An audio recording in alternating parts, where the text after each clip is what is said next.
بسم اللہ الرحمن الرحیم۔ قرآن پاک کی یہ صورت پڑھنے سے اچانک موت اور اچانک مصیبت نہیں آ سکتی۔ فرمان محمد صلی اللہ علیہ وآلہ وسلم ہے کہ یہ صورت تمہیں اللہ کی پناہ میں لے جاتی ہے۔ یہ صورت حفاظت کا حصار ہے، نورانی ڈھال ہے، گناہوں پر تلوار ہے اور جنت کا ذریعہ ہے۔ محترم ناظرین، حضرت عثمان رضی اللہ تعالیٰ عنہ نے فرمایا کہ نبی کریم صلی اللہ علیہ وآلہ وسلم نے ارشاد فرمایا، کوئی بھی بندہ یہ صورت 3 مرتبہ صبح اور 3 مرتبہ شام کو پڑھ لیتا ہے، اسے کوئی چیز زمین میں ہو یا آسمان میں نقصان نہیں دے سکتی۔ اس صورت میں ایک روحانی حصار ہے، ایک نورانی ڈھال ہے، جو بندے کو جنات ہوں یا جادو ہو یا نظر بد ہو یا اچانک موت کا خوف ہو، اس سے حفاظت کرتی ہے۔ جو یقین کے ساتھ اس صورت کو صبح اور شام کو پڑھ لیتا ہے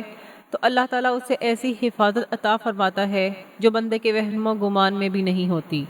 یہ صورت بندے کے گرد ایک ایسا نورانی قلعہ بنا دیتی ہے کہ شیطان 1000 بار کوشش کرے مگر قریب بھی نہیں آ سکتا۔ اس صورت کے ساتھ جو دن طلوع ہوتا ہے وہ دن بندے کے لیے حفاظت کی ضمانت لے کر آتا ہے، اور جس رات میں یہ صورت پڑھی جائے اس رات اچانک موت کا سایہ بھی قریب نہیں آ سکتا۔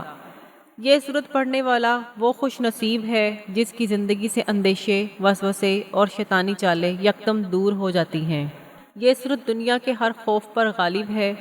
اس صورت کے ساتھ دل کو سکون ملتا ہے، رزق میں برکت آتی ہے، دشمن زیر ہو جاتے ہیں اور دل کا خوف اللہ کی رحمت سے بدل جاتا ہے۔ ایسی زندگی جو ہر وقت غیر مرئی مراحل کی زد میں ہو، وہ قرآن کی صورت کے سبب محفوظ، مطمئن اور باوقار ہو جاتی ہے۔ اس صورت کے ساتھ جینے والا انسان جب صبح کرتا ہے تو گویا خود کو اللہ کی مکمل پناہ میں دے دیتا ہے۔ سن لو، جب تک یہ صورت تمہاری زبان پر جاری ہے اور جب تیرے دل میں اس صورت پر یقین کامل ہوگا تو دنیا کی کوئی طاقت تمہارا کچھ نہیں بگاڑ سکتی۔ وہ صورت یہ ہے۔ محترم ناظرین، ہمارا آج کا وظیفہ قرآن پاک کی ایک ایسی صورت کا وظیفہ ہے جو کہ بہت ہی زیادہ بابرکت اور پر اثر ہے۔ جو شخص یہ صورت پڑھتا ہے تو حضور پاک صلی اللہ علیہ وآلہ وسلم کا فرمان ہے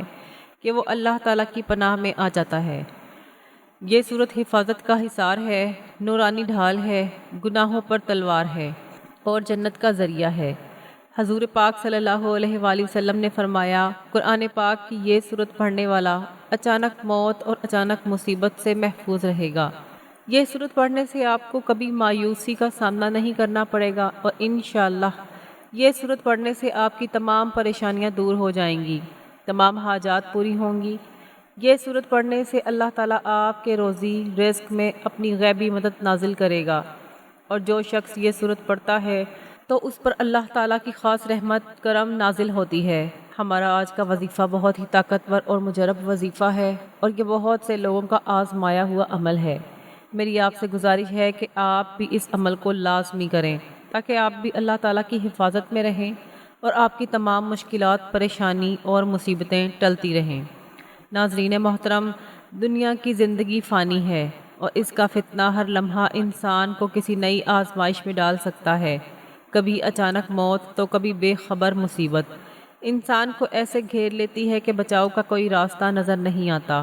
مگر اللہ تعالیٰ کی رحمت نے ہمیں بے یار و مددگار نہیں چھوڑا۔ اللہ نے ہمیں قرآن جیسی عظیم نعمت عطا فرمائی ہے جس کی ایک ایک آیت شفا ہے، رحمت ہے اور حفاظت کا حصار ہے۔ اسی قرآن مجید میں ایک ایسی صورت بھی موجود ہے جس کے بارے میں رسول اللہ صلی اللہ علیہ وآلہ وسلم نے ارشاد فرمایا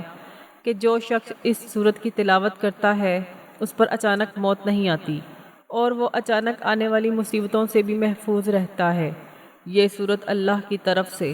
بندے کے گرد نورانی ڈھال بن جاتی ہے،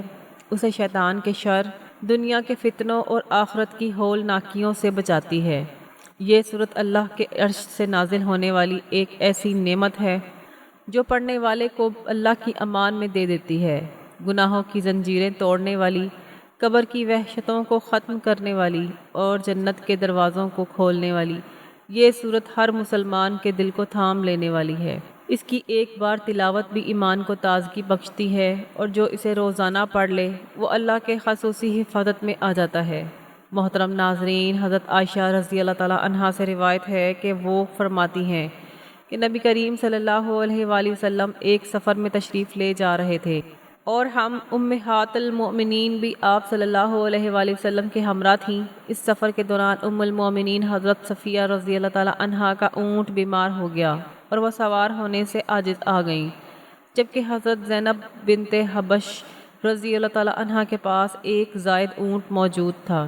نبی پاک صلی اللہ علیہ وآلہ وسلم نے ان سے ارشاد فرمایا کہ صفیہ کا اونٹ بیمار ہو گیا ہے اور تمہارے پاس زائد اونٹ موجود ہے،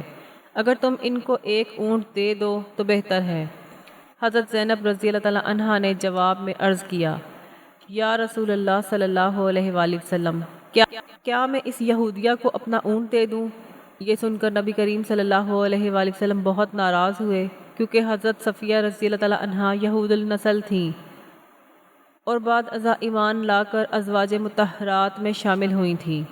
آپ صلی اللہ علیہ وآلہ وسلم نے حضرت زینب رضی اللہ تعالی عنہا کی یہ بات سخت ناگوار سمجھی اور ان سے ناراض ہو کر بات چیت بند کر دی۔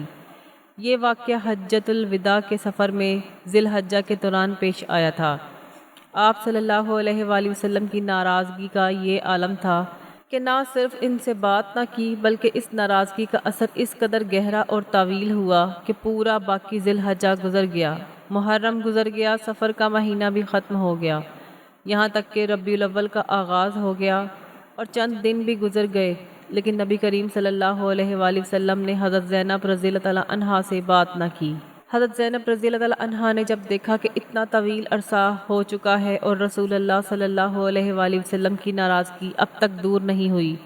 تو انہوں نے یہ گمان کیا کہ شاید اب آپ صلی اللہ علیہ وآلہ وسلم کو ان سے کوئی تعلق باقی نہیں رہا، لہٰذا انہوں نے اپنا بستر، اپنی چارپائی اور دیگر سامان لپیٹ لیا اور الگ ہو گئیں۔ ان کا یہ عمل ان کے دل کی گہرائی سے نکلا ہوا درد تھا۔ وہ اس حالت میں الگ ہوئیں کہ دل غم سے بوجھل تھا کہ شاید اللہ کے نبی پاک صلی اللہ علیہ وآلہ وسلم کی ذات مبارکہ میں اب ان کے لیے کوئی جگہ نہیں رہی، لیکن یہ بھی ان کی عظمت تھی کہ باوجود اپنے دل کے درد کے اور ناراضگی کی شدت کے وہ ادب کی دامن حیات تھامے رہیں۔ انہوں نے نہ کوئی شکوہ کیا، نہ فریاد کی، نہ کسی سے کچھ کہلوایا، بلکہ خاموشی کر کے رسول اللہ صلی اللہ علیہ وآلہ وسلم کے فیصلے کے سامنے سر تسلیم خم کر کے خود کو الگ کر لیا۔ یہ واقعہ امت کو یہ سکھاتا ہے کہ نبی کریم صلی اللہ علیہ وآلہ وسلم کی نگاہ میں الفاظ اور طرز تخاطب کس قدر اہمیت رکھتا ہے۔ ایک جملہ جو دل آزاری کا سبب بنے، اللہ کے نبی پاک صلی اللہ علیہ وآلہ وسلم کو ناگوار گزر سکتا ہے، اور یہ بھی کہ حضور اقدس صلی اللہ علیہ وآلہ وسلم اپنے اخلاق میں اتنے بلند تھے کہ جب بھی کوئی ان کی رضامندی کا مستحق نہ رہتا تو اس کو اس انداز میں سمجھاتے کہ الفاظ کی سختی سے زیادہ عملی اظہار ناراضگی کا ذریعہ بنتی۔ اس واقعے میں حضرت صفیہ رضی اللہ عنہا کی شان بھی نمایاں ہوتی ہے کہ وہ اگرچہ یہود النسل تھیں، مگر ان کے ایمان اور کردار نے انہیں رسول اللہ صلی اللہ علیہ وآلہ وسلم کی زوجہ مطہرہ کا مقام عطا کر دیا، اور نبی کریم صلی اللہ علیہ وآلہ وسلم نے ان کی عزت کی حفاظت اس طرح فرمائی کہ ان کے حق میں کہی گئی ایک نازیبا بات پر شدید ناراضگی کا اظہار فرمایا اور حضرت زینب رضی اللہ تعالی عنہا کے ساتھ تعلقات منقطع فرما دیے۔ اس سے یہ سبق ملتا ہے کہ ایمان لانے کے بعد کسی کی سابقہ حیثیت کو طعن و تشنیع کا نشانہ بنانا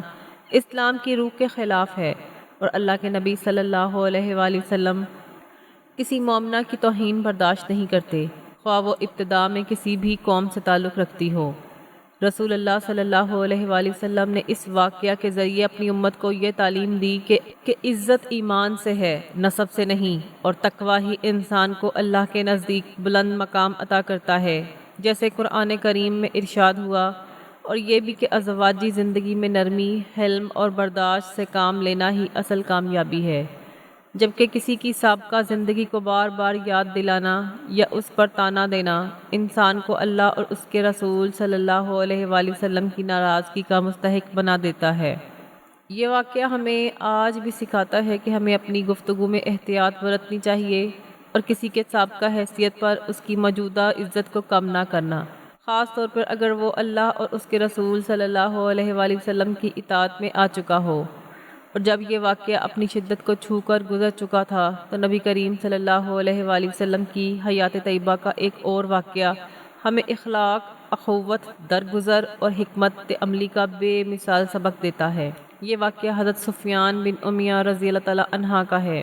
جو ابتدا میں اسلام کے سخت دشمن تھے۔ غزوہ بدر میں مشرکین کی طرف سے، غزوہ احد میں مسلمانوں کے خلاف لڑے، لیکن فتح مکہ کے موقع پر جب نبی کریم صلی اللہ علیہ وآلہ وسلم فاتحہ کی حیثیت سے مکہ میں داخل ہوئے تو سفیان بن امیہ بھاگ کر سمندر کی طرف جانے لگے تاکہ کسی کشتی کے ذریعے ملک سے نکل جائیں۔ حضرت عمیر بن وہاب رضی اللہ تعالیٰ عنہ نے حضور اقدس صلی اللہ علیہ وآلہ وسلم سے سفیان کے لیے امان طلب کی تو آپ صلی اللہ علیہ وآلہ وسلم نے فرمایا کہ وہ واپس آ جائے، ہم اسے امان دے دیتے ہیں۔ چنانچہ حضرت عمر رضی اللہ تعالیٰ عنہ سفیان کے پیچھے گئے اور سمندر کے کنارے انہیں جا کر امان کا پیغام دیا، لیکن سفیان نے کہا مجھے کیسے یقین ہو کہ محمد صلی اللہ علیہ وآلہ وسلم مجھے قتل نہیں کریں گے۔ حضرت عمیر رضی اللہ تعالیٰ عنہ نے کہا اللہ کے نبی صلی اللہ علیہ وآلہ وسلم کا وعدہ کبھی جھوٹا نہیں ہوتا۔ بالآخر سفیان واپس مکہ آئے اور کچھ وقت نبی کریم صلی اللہ علیہ وآلہ وسلم کے ساتھ گزارا۔ ابھی وہ مسلمان نہیں ہوئے تھے، مگر نبی پاک صلی اللہ علیہ وآلہ وسلم نے ان کے دل کو اسلام کی طرف مائل کرنے کے لیے ان کے ساتھ اس قدر سلوک اور احسان کا رویہ اپنایا۔ حنین کی غنیمت میں جب بہت سا مال مسلمانوں کے ہاتھ آیا تو نبی کریم صلی اللہ علیہ وآلہ وسلم نے سفیان بن امیہ کو 100 اونٹ عطا فرمائے اور پھر تھوڑا سا وقفہ دے کر مزید 50 اونٹ دے دیے، اور پھر ایک بار اور 50 اونٹ دے کر 300 اونٹ عطا فرمائے۔ سفیان حیرت میں پڑ گئے کہ یہ ایسا احسان تو کوئی بادشاہ بھی نہیں کرتا، یہ تو وہ شخصیت ہے جو سچ میں اللہ کا رسول ہے۔ چنانچہ ان کے دل میں اسلام کی سچائی بیٹھ گئی اور وہ دل سے مسلمان ہو گئے۔ انہوں نے خود کہا کہ مجھے اس وقت اسلام سے زیادہ کسی چیز سے نفرت نہ تھی، مگر اللہ کے رسول صلی اللہ علیہ وآلہ وسلم کی سخاوت اور حسن سلوک نے میرا دل جیت لیا۔ یہ واقعہ نبی کریم صلی اللہ علیہ وآلہ وسلم کے حسن سلوک کی مثال ہے، جو دلوں کو تسخیر کر لیتے تھے۔ نبی کریم صلی اللہ علیہ وآلہ وسلم صرف دشمن کو زیر نہیں کرتے تھے بلکہ دلوں کو مسخر کرتے تھے، ان کے دل کی دیواریں گرا دیتے تھے اور محبت سے انہیں اسلام کی روشنی میں لے آتے تھے۔ سفیان بن امیہ کا دل بدلنا کوئی آسان بات نہ تھی، مگر جب وہ رسول اللہ صلی اللہ علیہ وآلہ وسلم کے قریب آئے، ان کے علم، ان کی شفقت اور ان کے وسعت قلبی کو دیکھا تو خود کہنے لگے کہ یہ دین تو سچ ہے اور اس کے نبی کا مقام وہ ہے جو اللہ کے نبی کا ہونا چاہیے۔ اس طرح اسلام ایک دشمن کے دل میں محبت سے داخل ہوا اور ایک سخت دل انسان نرم دل مومن بن کر رہ گیا۔ یہ واقعہ امت کو یہ سکھاتا ہے کہ صرف زبان سے نہیں بلکہ اپنے رویے سے، اپنے اخلاق سے اور اپنے عمل سے دلوں کو جیتنا چاہیے۔ اس لیے اگر کسی کے دل میں اسلام کی روشنی ڈالنی ہو تو اسے رسول اللہ صلی اللہ علیہ وآلہ وسلم کی سیرت کے آئینے میں دکھاؤ، کیونکہ یہی وہ راستہ ہے جس سے دشمن دوست بن جاتا ہے، نفرت محبت میں ڈھل جاتی ہے اور کفر ایمان میں بدل جاتا ہے۔ اور جب سفیان بن امیہ رضی اللہ تعالیٰ عنہ کا دل اسلام کی روشنی سے منور ہو چکا تھا تو اس کے کچھ ہی عرصے بعد ایک اور ایمان افروز واقعہ ہمیں نبی کریم صلی اللہ علیہ وآلہ وسلم کے صبر و استقامت اور امت کے غم میں ڈوبے ہوئے دل کی جھلک دکھاتا ہے۔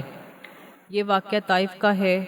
جب رسول اللہ صلی اللہ علیہ وآلہ وسلم اپنے چچا ابو طالب، اپنی زوجہ محترمہ حضرت خدیجہ رضی اللہ تعالیٰ عنہا کی وفات کے بعد مکہ کی سختیوں سے مجبور ہو کر طائف تشریف لے گئے کہ شاید وہاں کے لوگ اسلام کو قبول کر لیں اور اللہ کا پیغام سننے کو تیار ہو جائیں، لیکن طائف والوں نے آپ صلی اللہ علیہ وآلہ وسلم کے ساتھ بدترین سلوک کیا۔ سرداروں نے نہ صرف انکار کیا بلکہ شہر کے اوباش لڑکوں کو آپ صلی اللہ علیہ وآلہ وسلم کے پیچھے لگا دیا،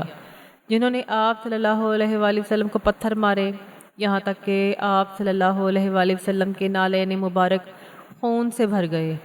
اور حضرت زید بن حارث رضی اللہ تعالیٰ عنہ جو آپ کے ساتھ تھے، ان کا سر بھی زخمی ہو گیا۔ جب آپ صلی اللہ علیہ وآلہ وسلم اس حال میں شہر سے باہر نکلے تو ایک باغ میں بیٹھ کر اللہ تعالیٰ سے فریاد کی، اے اللہ، میں اپنی بے بسی، اپنی کمزوری اور لوگوں کی نگاہوں میں اپنی بے قدری کی شکایت تجھ سے ہی کرتا ہوں۔ اے ارحم الراحمین، تو میرا رب ہے، اگر تو مجھ سے ناراض نہیں تو مجھے کسی کی پرواہ نہیں، لیکن تیری عافیت مجھے زیادہ عزیز ہے۔ نبی کریم صلی اللہ علیہ وآلہ وسلم کی یہ دعا اس انداز میں فریاد کرنا بتاتا ہے کہ ایک نبی کا دل کتنا نرم ہوتا ہے۔ وہ دشمنی کا بدلہ بد دعا سے نہیں دیتے بلکہ دعا سے دیتے ہیں۔ اسی لمحے اللہ تعالیٰ نے آپ صلی اللہ علیہ وآلہ وسلم کے پاس حضرت جبرائیل علیہ السلام کو بھیجا اور عرض کیا کہ اگر آپ حکم دیں تو ان پہاڑوں کو جو طائف کے دونوں جانب ہیں ان پر ملا دیا جائے اور یہ قوم ہلاک کر دی جائے، لیکن حضور اقدس صلی اللہ علیہ وآلہ وسلم نے جواب فرمایا نہیں، بلکہ میں دعا کرتا ہوں کہ اللہ ان کی نسل میں ایسے لوگ پیدا کرے جو اس دین کو قبول کریں گے اور ایک دن اللہ کے دین کے سچے علمبردار بنیں گے۔ یہ وہ رحم دل نبی کریم صلی اللہ علیہ وآلہ وسلم ہیں جنہیں ان کے رب نے رحمت للعالمین بنایا تھا، جنہیں تکلیف دی گئی، جنہیں پتھر مارے گئے، جن پر ظلم و ستم کیا گیا، لیکن آپ کی زبان سے بد دعا کی بجائے دعا نکلی۔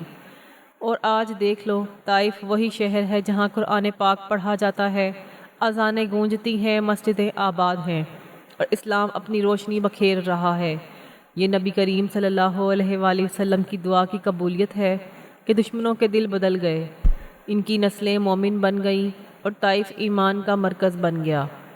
یہ واقعہ ہمیں سکھاتا ہے کہ صبر کی انتہا پر بھی نرمی کی فتح ہے، اور یہ کہ جو شخص اللہ کی رضا کے لیے سب کچھ جھیلتا ہے، اللہ اسے دنیا اور آخرت دونوں میں سرفراز کر دیتا ہے۔ حضرت عثمان بن عفان رضی اللہ تعالیٰ عنہ وہ جلیل القدر صحابی ہیں جنہیں نبی کریم صلی اللہ علیہ وآلہ وسلم نے 2 بیٹیوں کے نکاح کا شرف بخشا اور فرمایا کہ اگر میری تیسری بیٹی ہوتی تو میں وہ بھی عثمان کے نکاح میں دے دیتا۔ حضرت عثمان رضی اللہ تعالیٰ عنہ کو عبادت میں خشوع و خضوع، سخاوت، حیا اور تقوی میں ایک خاص مقام حاصل تھا۔ حضرت عثمان رضی اللہ تعالیٰ عنہ نے فرمایا کہ نبی کریم صلی اللہ علیہ وآلہ وسلم نے ارشاد فرمایا، کوئی بھی بندہ یہ سورت 3 مرتبہ صبح اور 3 مرتبہ شام کو پڑھ لیتا ہے، اس کو کوئی چیز زمین میں ہو یا آسمان میں نقصان نہیں دے سکتی۔ اس سورت میں ایک روحانی حصار ہے، ایک نورانی ڈھال ہے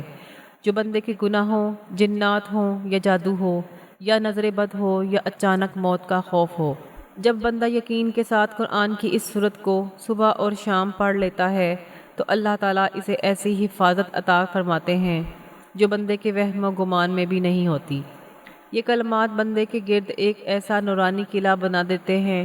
کہ شیطان 1000 بار کوشش کرے مگر قریب بھی نہیں آ سکتا۔ اس صورت کے ساتھ جو دن طلوع ہوتا ہے وہ دن بندے کے لیے حفاظت کی ضمانت لے کر آتا ہے،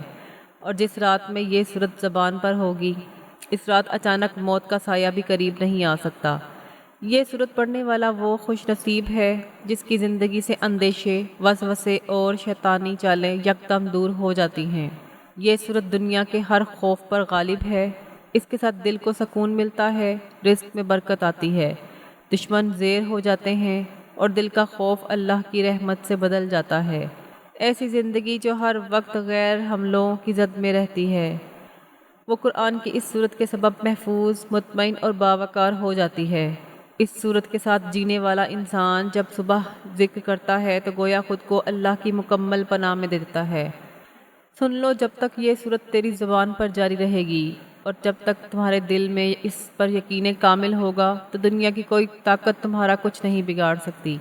حضرت عثمان رضی اللہ تعالیٰ عنہ کی زبان پر اکثر ایک دعا جاری رہتی تھی جو رسول اللہ صلی اللہ علیہ وآلہ وسلم نے سکھائی تھی۔ وہ دعا یہ تھی، حضرت عثمان رضی اللہ تعالیٰ عنہ نے فرمایا کہ میں نے نبی کریم صلی اللہ علیہ وآلہ وسلم کو یہ فرماتے ہوئے سنا کہ جو شخص صبح کے وقت 3 مرتبہ اور شام کے وقت 3 مرتبہ یہ دعا پڑھ لے تو اسے کوئی بھی آنے والی مصیبت نقصان نہیں دے سکتی۔ چنانچہ حضرت عثمان رضی اللہ تعالیٰ عنہ نے فرمایا کہ جب سے میں نے یہ سنا کبھی ترک نہیں کی۔ ایک مرتبہ مدینے کے اطراف میں وبا پھیلی، لوگ اچانک بیمار ہونے لگے، خوف کے سائے پھیل گئے، لیکن جن لوگوں کو یہ دعا یاد تھی اور وہ اسے یقین کامل کے ساتھ صبح شام پڑھتے تھے، وہ اس آزمائش سے محفوظ رہے۔ ایک شخص نے حضرت عثمان رضی اللہ تعالیٰ عنہ سے پوچھا کہ کیا واقعی چند الفاظ اتنے اثر رکھتے ہیں؟ تو حضرت عثمان رضی اللہ تعالیٰ عنہ نے فرمایا، یہ الفاظ نہیں، یہ اللہ کا نام ہے، اور اللہ کے نام کے ساتھ کوئی چیز زمین میں ہو یا آسمان میں نقصان نہیں دے سکتی۔ یہ صرف دعا نہیں بلکہ ایک روحانی حصار ہے جب بندہ یقین کامل کے ساتھ اللہ کے کلام کو اور قرآن مجید کی اس صورت کو صبح اور شام کا ساتھی بناتا ہے تو اللہ تعالیٰ اسے ایسی حفاظت عطا فرماتے ہیں جو بندے کے وہم و گمان میں بھی نہیں ہوتی۔ حضرت عثمان رضی اللہ تعالیٰ عنہ کا یہ عمل نہ صرف ان کے لیے باعث حفاظت بنا بلکہ امت کے لیے بھی ایک ایسا خزانہ چھوڑ گیا جو قیامت تک محفوظ رہے گا۔ محترم ناظرین، اب ہم وظیفے کی جانب چلتے ہیں کہ وہ کون سی صورت ہے جو آپ نے پڑھنی ہے۔ تو میں آپ کو اس ویڈیو میں بتانے لگی ہوں کہ آپ نے سب سے پہلے حضور پاک صلی اللہ علیہ وآلہ وسلم کی ذات اقدس پر درود پاک لازمی پڑھ لینا ہے۔ درود پاک آپ کوئی سا بھی پڑھ سکتے ہیں، ایک بار ثواب کی نیت سے میرے ساتھ بھی پڑھ لیجئے۔ اللہم صلی علی محمد وعلی آل محمد کما صلیت علی ابراہیم وعلی آل ابراہیم انک حمید مجید۔ اللہم بارک علی محمد وعلی آل محمد کما بارکت علی ابراہیم وعلی آل ابراہیم انک حمید مجید۔ درود پاک پڑھنے کے بعد آپ نے ایک مرتبہ سورۃ ملک کی تلاوت کرنی ہے۔ سورۃ ملک کی تلاوت کرنے کے بعد آپ نے یہ کلمات پڑھنے ہیں: لا الہ الا اللہ العظیم الحلیم،